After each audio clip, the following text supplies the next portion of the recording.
Welcome to La Vida Las Vegas podcast. We're two physical therapists living the life in Las Vegas. I'm Dr. Erica. And I'm Dr. Joe. We created this podcast for two reasons. First, to connect the healthcare, wellness, and fitness communities in Las Vegas. And second, to highlight all the amazing people we've met along the way. Thank you for listening, and remember to take care of yourself. Today, we welcome medical doctor and CEO of Sunny Health, Dr. Lee. We chat about options for people who may lost their health insurance benefits and ways we can optimize health and wellness. In her spare time, Dr. Lee enjoys following Kpop dances with her 5-year-old daughter. All right. Thank you, Dr. Lee, for joining us on La Vida Las Vegas podcast. Welcome. We're excited to have you here. Thank you so much for the invitation. I'm excited to be here. All right. So first question we're going to ask you is why did you choose Las Vegas? Well, it was sort of like a convenient kind of reason. I had some family and friends here, so we have little children, so we thought it would be a nice transition to move here to be around our family and friends. How old are your children? I have a son who is 4 years old now and a daughter who's 5 years old. Oh, excellent. So they are almost starting school then, huh? Yes. Very good. And how do you like to spend your time in Vegas? I spend a lot of time with family. We do some outdoor activities like hiking, cooking, gardening, things like that. They're not of age to go on extensive trips. So we do a little bit more on the local things that we can do. What's your favorite hike? Hike? It's gonna sound a little disappointing, but really just hike outside our house. Just outside our front door will be considered a hiking. Like the sidewalk? Yeah. Okay. That's good. Maybe they can venture when they get older. They can handle a little bit more of the longer hikes. And Yeah, Red Rock or we have something. so many places to go here, right? Yes. Yeah. So what is it that you do out here in Vegas? I own a medical practice called Sunny Health DPC, and it's a family medicine clinic membership model, and that's what I do here. Well, tell us about that model. It's very unique compared to a lot of ways that people running their practices. Yeah. So before this, I had been employed as an employed physician in a big practice. So direct primary care is very different. I guess one factor is, let's say when I was taking insurance, as one doctor, I had about 2,000 to 3,000 patients as one doctor as a family medicine. But right now in the direct primary care, I cut that down to maybe maximum 400 to maybe 450 patients per one doctor. Okay, so what are the advantages of that for the patients? Huge. I mean, that would really be a huge difference because one of the major things that a family medicine doctor should be able to do is be available and accessible. And not only that, it would be great if it was affordable. And I feel that what I do meets all that qualifications.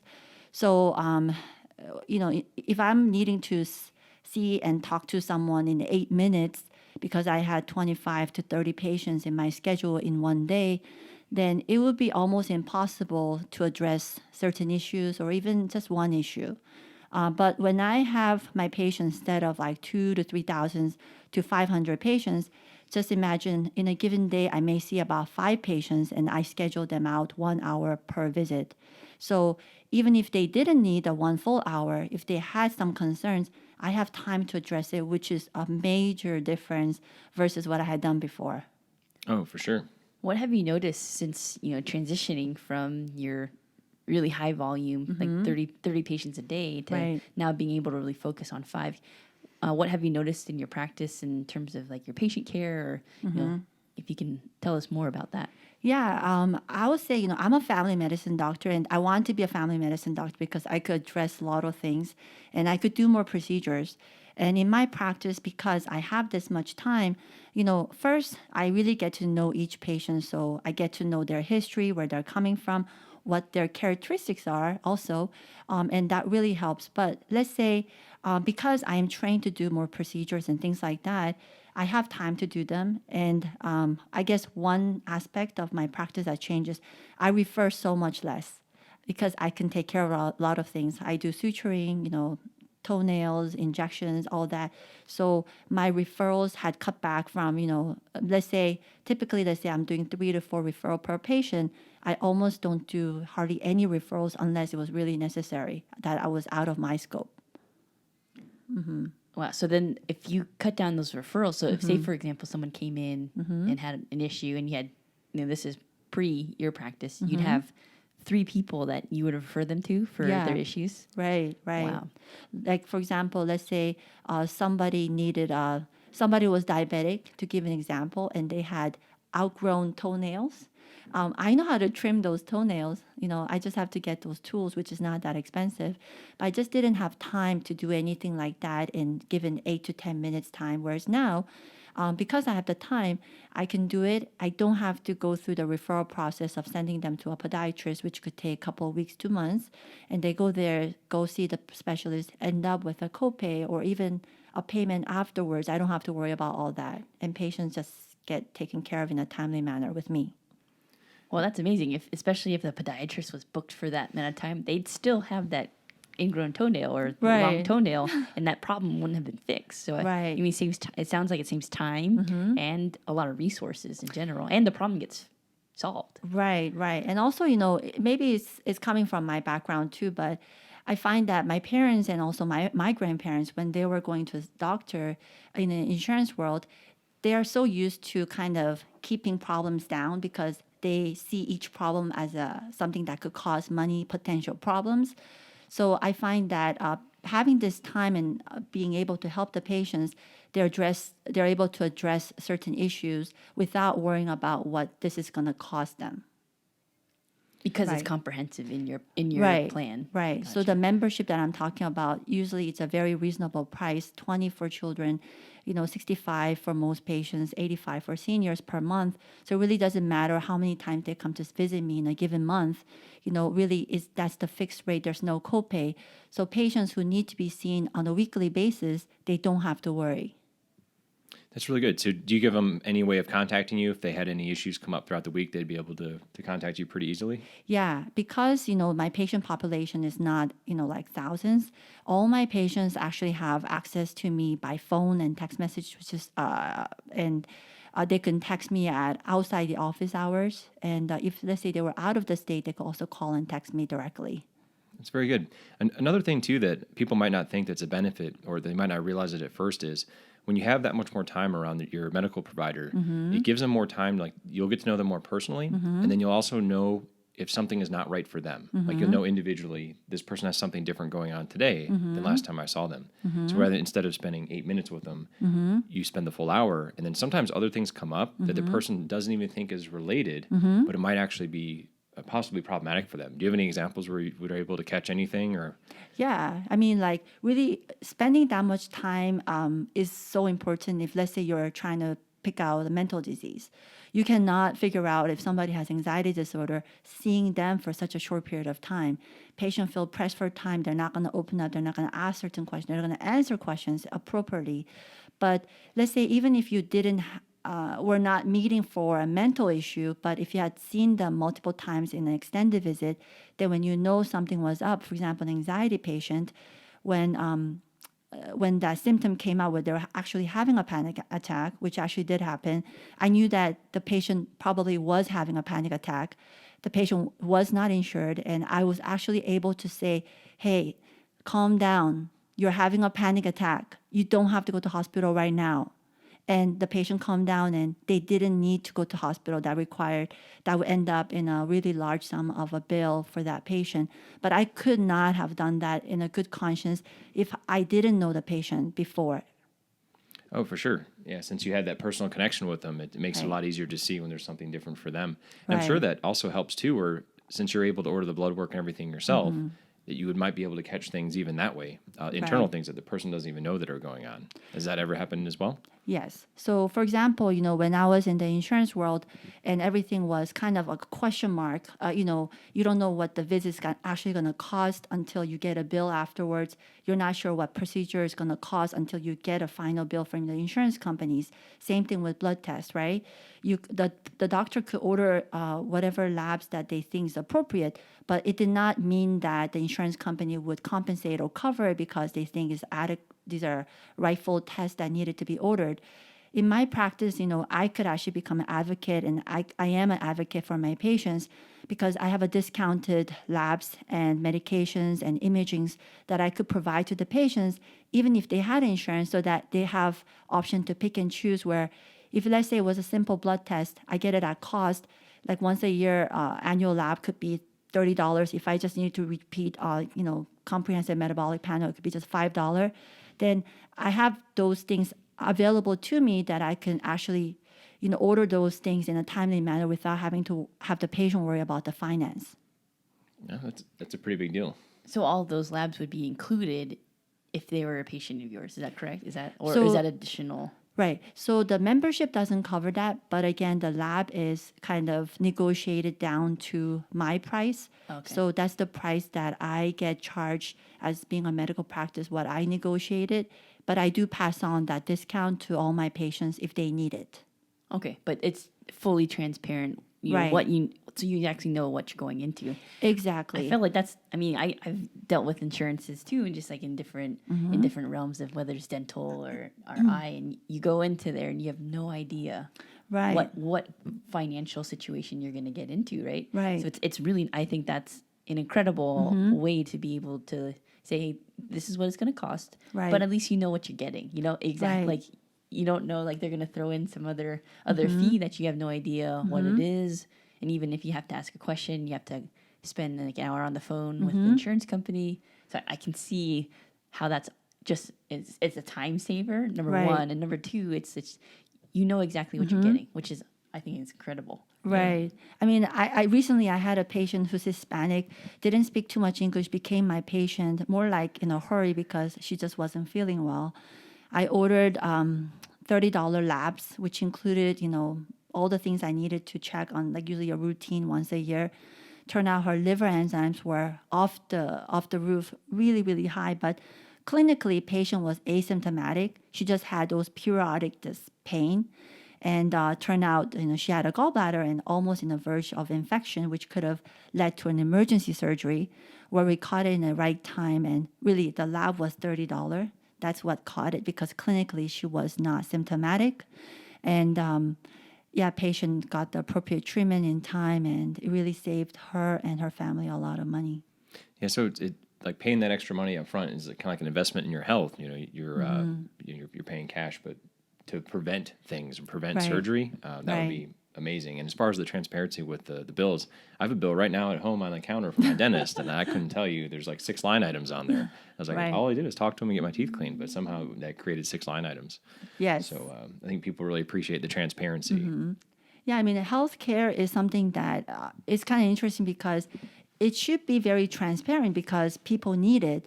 But unfortunately, right now, it is not transparent. Medication is not transparent. Labs is not transparent. Imaging, all that is not transparent because everybody's billed differently. Every insurance bills things differently. So I just try to minimize that in my practice. So again, with the medications as well, I don't order all the medication for my patients to my practice, but if it needed to be, I could order medication at cost, and I dispense the medication at cost to my patients, which could save them a lot of money. So the medical transparency is extremely important because without that, it doesn't matter how amazing the doctor is or the healthcare or the insurance or the health program, the patient will not seek that service because at the end of the day, they cannot afford it. Yeah, that's definitely, it sets up a barrier to care. And I think too that there are probably a lot of really good physicians out there that just because of the system that they're working under, it sets these time constraints where they can only see the person for 8 minutes, and that's Right. the best that they're going to be able to do. When you refer patients out, do you normally try and refer them to people that are doing a similar model, or as far as like if someone needed a dentist or if they needed like a cardiologist, do you have other people that you that do similar things that what you're doing as far as your model? So let's say my patient population, my panel consists of people who are very well insured, like with multiple insurances, to people who are insured but somewhat like, high deductible, that kind of insurance. And I have people with no insurances, right? So depending on what kind of population my patient falls under, then I'll refer the patient that way. So if let's say a patient was fully well covered, then I do have lists of providers I will refer using their insurance because they can.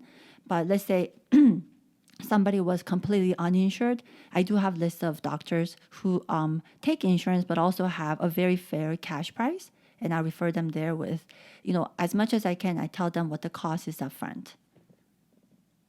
That's awesome to hear, that amount of transparency, because I've worked in a different amount of healthcare places, and I don't know when things like what I'm doing is what it's costing in general. So in order for you to provide that best care and the conscience of that financial burden, I think that's huge.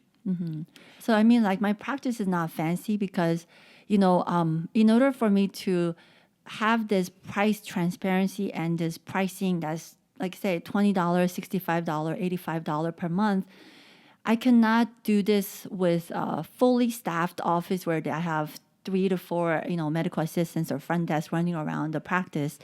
So I do everything as much as I can, but I'm very effective. And I figure most people who want to get a hold of me or contact the practice are people who ultimately have a question for me. So actually, I pick up my own phone calls. I take care of most of the stuff. I do have an accountant, but really that's what I have. But I don't think my patients have much of a delay because they text me and I pretty much get back to them within a few hours. Is that hard to keep up with that many people in general? I think in general, like 400 people, 450 people, I think that's pretty tough. Is there a way that you like kind of help remember Right. It's like, do you have a picture or something? Because sometimes it's tough, right? Right. Knowing 400 people, I don't think I know 400 people. Yeah. So for example, I have a, electronic health record system. So everybody has a legit, chart and pictures and all the information on there. So even if I was using my phone, I pull that up. So I'm actually talking to them while I'm looking at their chart. So that really helps. Oh, yeah. But, they didn't all enroll at the same time. So, I told you, I see them hourly, almost each time I see them. So I remember them. Yeah. So it's not that hard. And because I spend so much time, they don't always have too many questions. Yeah. I would assume, too, it'd probably be like a small percent of people would be the ones that would call more frequently, and a lot of patients you probably don't hear from quite as much. Exactly. Yes. And what is something you commonly see in your practice that you wish more people knew about? What do you mean? Like, or some things that you see, like, you wish more people knew that, eating vegetables are better for you, or something, okay. Something along those lines. I know. Great. That's a really good question. So, for example, let's say, people could have a life insurance, like, testing. So often people, I don't know, is it because of the pandemic, but people are really in tune trying to get life insurances these days. And they often come and tell me, I did my life insurance blood test and everything was fine. And then they don't want to do any more blood tests. But people have to understand that what's tested on the life insurances, the lab test, is not necessarily equate to being a healthy person and that person is healthy. So to just give you one specific example is that, generally, GFR is a filtration rate in the kidney, right? So as long as it's higher than 60%, the insurance will say, yep, everything is okay. But that is not really giving you a specific number. So that could be 84%, it could be 62%, it could be 100%. So not only that, insurance blood tests not necessarily test all type of cholesterol issues in your blood test, nor do they necessarily screen you for thyroid. So those things are missing possibly in some of those lab tests. So they should not assume that they're in good health just because their life insurance was good. No, that's a good option. I don't think I would ever think about getting a blood test during your life insurance test. They do. Yeah, it's required. Yeah, that's as far as something that you see people not doing that's pretty common amongst your patients. What would you say that falls into that realm?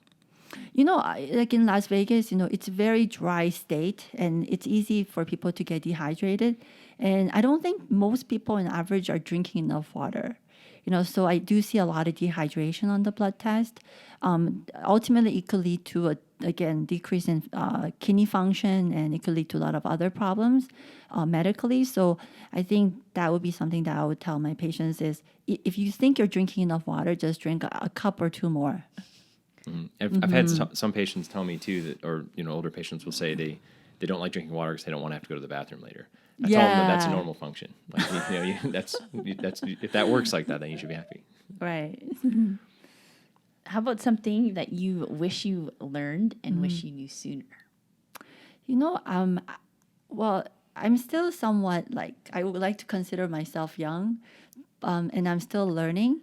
But as I own my own practice and I am understanding what I'm able to do, I wish in my employed practice times, I wish that I knew the value of the service that I can provide sooner. That I didn't have to wait like 4 years to start my practice. So that would be one of the regret. Is providing that value that you've kind of cultivated in that private practice. Yeah, because I think maybe I got used to being called as a provider, quote unquote, okay? And provider could be a nurse practitioner, a physician assistant. It could be really anybody, right? But being a physician, I think, hold a special role, at least in my heart.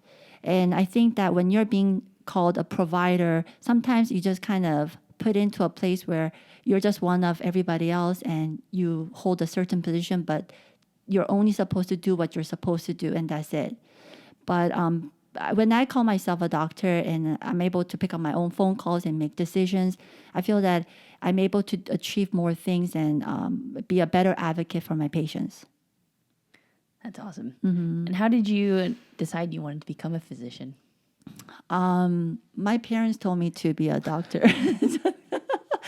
I mean, that would be part of it. When I got embedded in my head ever since I was little, because they looked up to being doctors. They weren't medical professionals, but especially in Asian culture, they put a really high value when somebody is a medical doctor. So I think that's one thing, and one other thing is, which is actually totally false, is that I thought being a doctor would equate to being rich. So that was my second thing. And I guess the other thing is, I looked up being a doctor. I looked up to my family medicine doctor because I thought he could kind of take care of a lot of things when I was growing up. So I guess, all those kind of combined, I didn't really think about any other things to do with my life. I'm sure you're happy that you made that choice, though. Yes, I am. Okay, good. As far as other things that you do that are outside of your practice here in Vegas, you mentioned that you like to go hiking. Is there anything else that you do for entertainment or fun in Vegas? I'm a foodie, so I like to kind of go around, check out different restaurants. The restaurant's not open yet, but there is supposed to be a vegan sushi place that's supposed to be opening. Vegan, so there's no fish involved. So I'm really looking forward to testing out that restaurant. But yeah, I like checking out different restaurants.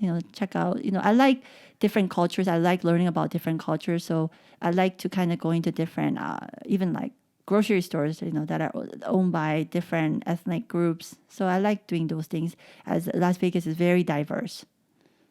Do you have a favorite restaurant that you like to frequent, or is it kind of just so many that you can't choose one? Yeah, I end up going to the similar kind of restaurants, and they're usually like hole in the wall kind of places because I like those homey feelings and of course the cost.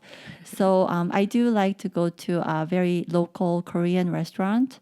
I'm not sure if you want me to, if I can say. You can say it. your name, sure. Yeah, I like, it's called Island Style. I like that. So I bring my family. We eat very simple food there, and it's very nice environment. What's your favorite dish there? I personally like something called jjajangmyeon, and it's like a black bean noodle.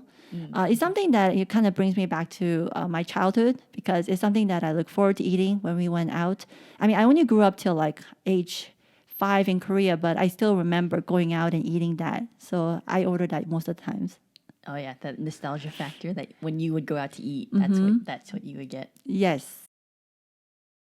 All right. So if you lose health coverage, what options would somebody have? Yeah, I mean, that's a really good question because a lot of people are losing benefits through employment. So these days, especially, I think that question would be very relevant. Let's say somebody really needs an acute care and they kind of like a routine care, and they didn't have the funds to have necessarily a new health insurance. I, I I would say that they could consider joining a direct primary care office like mine, where the medical care is immediately available. They can get medication they need, labs at cost. But let's say they can do that, but also they will need something as a catastrophe kind of coverage. There is such thing as health shares, and there's various companies that provide the service. And you could look online. You could just type health shares, and what they do is kind of similar to what you would consider car insurance, where car insurance does not necessarily cover the bill for doing an oil change or gas, but it will cover if you got into an accident, right? So the oil change of the gas will be the role of more of the direct primary care or the primary care office that you're going to be joining. But the catastrophe things that could happen if you need hospitalization or surgeries will be covered by health shares. Oh, okay. Wow. I didn't even know that existed because I know you can get certain like healthcare coverage from like the marketplace or, private insurances, but that's another option if folks are looking for some type of, catastrophic coverage, Right. accidents happen or, whatever that may be. I think that's awesome Yeah. to know that that's available. Yeah, so I think the important thing is people who are losing jobs and losing benefits and insurances, it couldn't be an option for them if something was more expensive than what they were paying before. But the key is health shares probably could be much inexpensive for you if you meet that criteria. If you have to look it up. You have to look at different companies. But even that with a combined direct primary care, that fee that you're going to pay monthly could be a lot less than what someone typically could pay for insurances that they're purchasing through marketplaces. So insurance is pretty difficult to understand generally for people. So would you want to go through explaining just like what a deductible is and just some of the common terms that they might see on their bill or they might hear of? Yeah, so health insurances, just to put it very simply, people pay something called premium, which is like a monthly payment that doesn't really add up to anything, but it's just like a monthly, I say quote unquote membership to be part of the insurance. And then deductible is separate because that is amount that is you need to meet in order for your insurance most of the times to kind of start covering for your services. So let's say your premium monthly was $500, and let's say your deductible was $8,000. You may be paying $500 every single month, but let's say you needed a surgery that was $10,000, you would need to pay the $8,000 and maybe pay a portion of that remaining bill, a percentage of it after the insurance covered it. So just because you're paying the monthly premium does not mean that when anything happens that you have no other charges. There is deductibles, most of the times much higher than premium, that you need to fulfill in order for the insurance to kick in and pay a percentage of your bill. Works similar to like car insurances, right? And other like types of stuff where you have to meet a deductible and Yes. a certain percentage of that. Yes. So I think, is that a reason too, maybe why some people get a bill in the mail is they haven't met their deductible yet. They don't realize that. And then they don't realize that that's a thing. And then they get a bill later and they're like, well, I have insurance. Why is insurance not paying for Right. this? Well, the deductible hasn't been met yet. How about what's coinsurance then? If people see coinsurance on their medical card. So, sometimes, like I said, people have insurance, but it's not like they will cover 100%, even after you met the deductible. It only covers, let's say, 80% of your bill. So what do you do if the bill is large and you are still responsible for that 20%? So most of people, to best of my knowledge, is that they purchase co-insurance to cover that 20%. But ultimately, they're still paying for another secondary insurance on top of their primary insurance. Okay. And then, so even after they meet their deductible, they could still end up paying 20% or more of whatever the total bill is. So if they had a hospital bill that was really expensive, then they still would be on the hook for a percent of it. Yeah, probably you would be responsible for that if you didn't have the co-insurance. I'm not promoting co-insurance, but in certain cases, it could really help someone. But it's kind of like depends what health situation, what you are going through, things like that. Okay, so they should definitely do their own research to determine what's probably right for them. Right. Yeah, so I wanted to switch gears a little bit and talk about labs in general, right? We look, as labs are kind of a way to measure what's going on, inside your body, right? We can kind of look at things, and we look at it more like by what's going on with your muscles and what's kind of going on with the, your nervous system. So you look at things internally by looking at labs, right? So talk to us a little bit about, how often should you look at labs and like, what normal is and what's kind of how can you optimize your health in some senses, if you want to talk about that. So routine labs in general, like in my opinion, usually should cover for someone who's in an adult age, right? Which should consider checking for cholesterol, maybe something called complete metabolic panel, which checks for some electrolytes, kidney function, liver enzymes, things like that. Blood count to make sure you're not anemic, maybe thyroid function. And the other thing will be maybe if you had any pre-existing condition or some family history, maybe screening for diabetes. That would be considered for me like a routine lab exam. It's kind of important for someone to do that at least once a year, maybe in their adult life, because not everybody have symptoms, even if there was changes in the lab test. But even if your lab test was normal, it doesn't mean that everything is actually normal. So could you explain that then? So if the person doesn't feel like there's anything wrong, and then they go and they get their blood panel done, and they're like, oh, well, it doesn't look like anything's bad, but they could still have something maybe they should be cautious about? Right. So I see this very often, and it's kind of like easy to say everything is fine, but actually it may not be okay.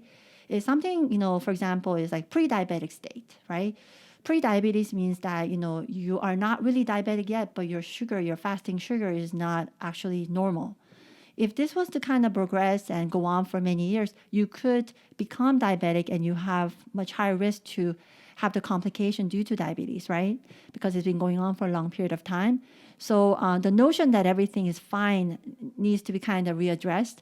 If something is not in the normal range, especially for diabetes, for the blood sugar, then you need to kind of look at it even though you're not yet diabetic, right? So if you are consistently over 5 years pre-diabetic, then you kind of have to change your lifestyle to change that. You couldn't be considered normal because you're not yet diabetic. So if somebody were to get their blood drawn, and if you don't have a lot of time to talk to them, like in a typical practice setting, you might just look at the numbers and be like, okay, green means go for this setting, and then so you're okay for now. Exactly. But the person might not have enough information or have enough time to have that conversation where they could prevent something that might be bad in the future. They just don't have the knowledge quite yet. Right.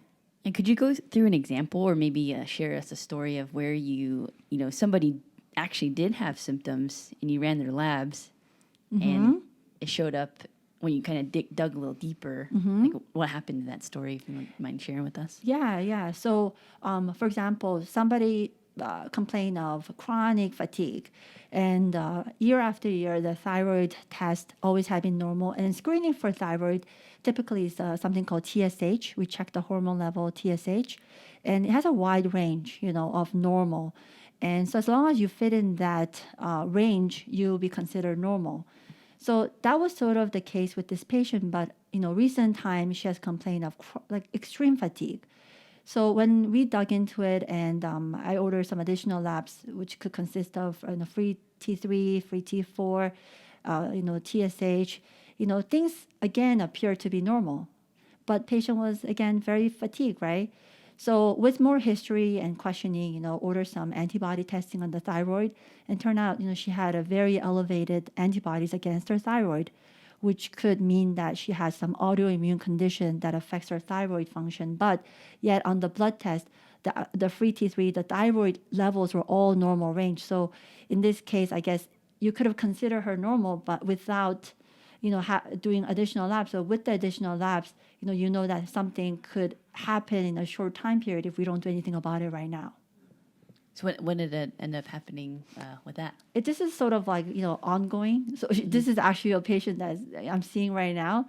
So I'll say we still have to figure out what's going on with her. But knowing that her actual thyroid levels are normal range, I say we have some time to kind of repeat the lab in maybe 6 weeks So we can do that, but certainly when I'm repeating the lab test, I wouldn't just be ordering the typical thyroid. I would probably order some additional thyroid antibody testing to make sure that the thyroid function is not hindered, but also there's no autoimmune process occurring to our thyroid.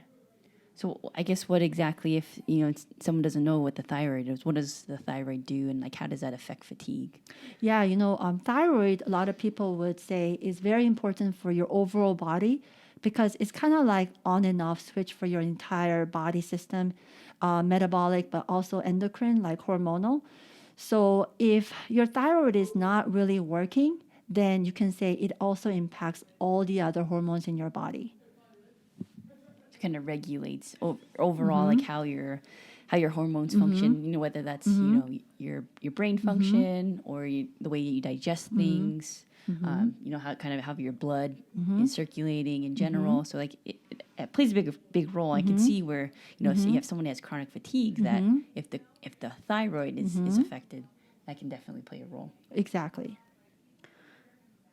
So for example, like if your thyroid was not optimal, even if, let's say, you're trying to correct, let's just say a cortisol level in your body, that's some people call that stress hormone, you couldn't correct that no matter what you do without correcting the thyroid. And sex hormones too. Without correcting the thyroid, you cannot correct sex hormone problems. So it's kind of become like a underlining for treating a lot of other conditions and problems.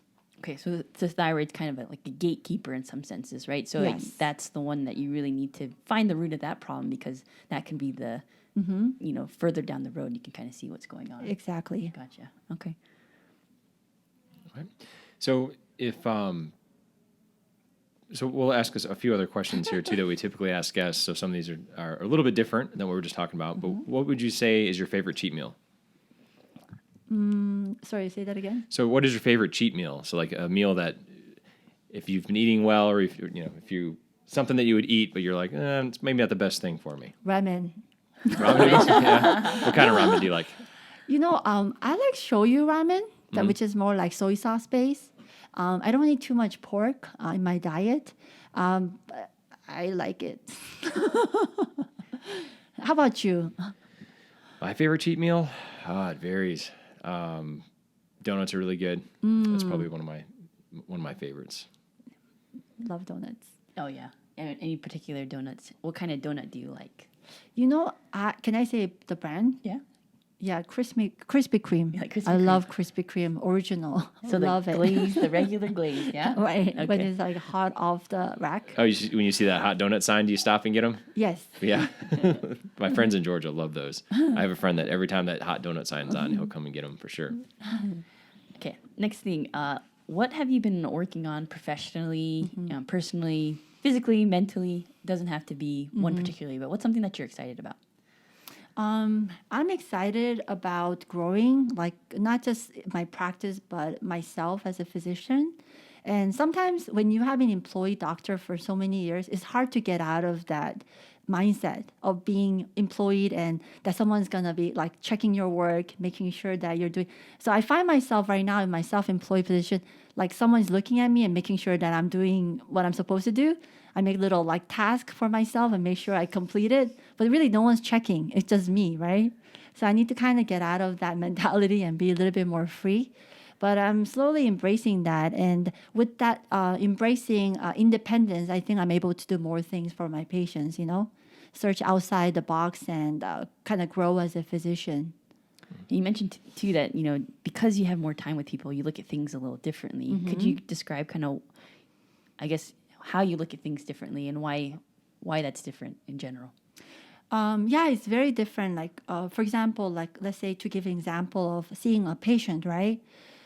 With extra time, right? Like when I space out every visit for an hour, I could just look at them without just having to ask certain questions. Literally, I could just sit back in my chair and look at them, look at what they're wearing, how they are presenting. So make sure that, they are looking okay, not necessarily like checking out their fashion or anything, but that they're clean. They look like they're well hydrated, So it does help a lot. And I see that someone is like, let's say, a senior living alone, and I know that they're not really kept up well, and they're not looking like they're good nutrition or good hydration. I'm able to pick that out and ask them what's going on at home. Is everything okay? And I do some home visits too. I don't like promote it all the time because I don't think that's something that I do all the time. But when my patient is sick, there's no charge. I usually go visit them in their home or hospitals.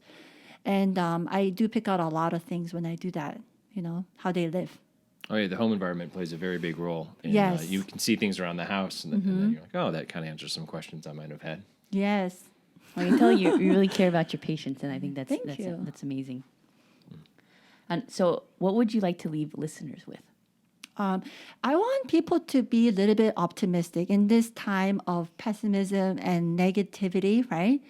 I want them to think that there is options outside what they are in right now, not necessarily telling them that they have to come and join my practice, but that there is direct primary cares, there is health shares, there's things, options outside what they have right now. If they lost health insurance, if they lost something, sometimes people feel devastated because they feel like they're stuck. They have no options.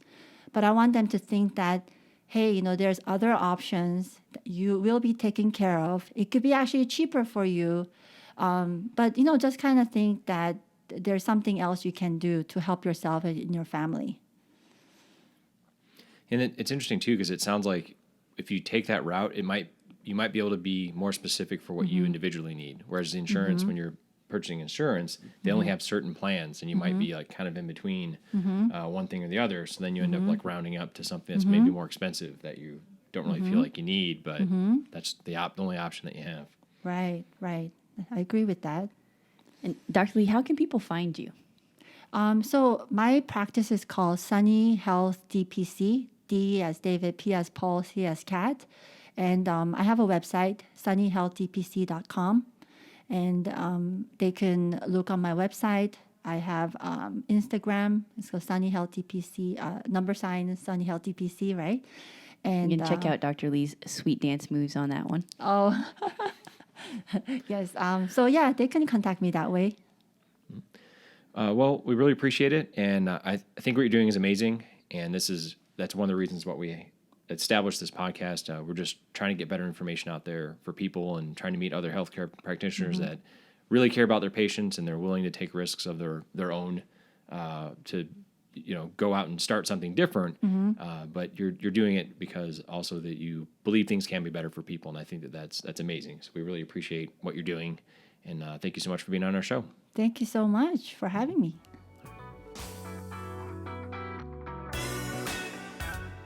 We'd like to thank you for listening to La Vida Las Vegas podcast. We hope you enjoyed the time with our guest as much as we did. It would help us out so much if you could share, subscribe, or review our podcast, or any combination of the three. Thanks again, and remember to take care of yourself.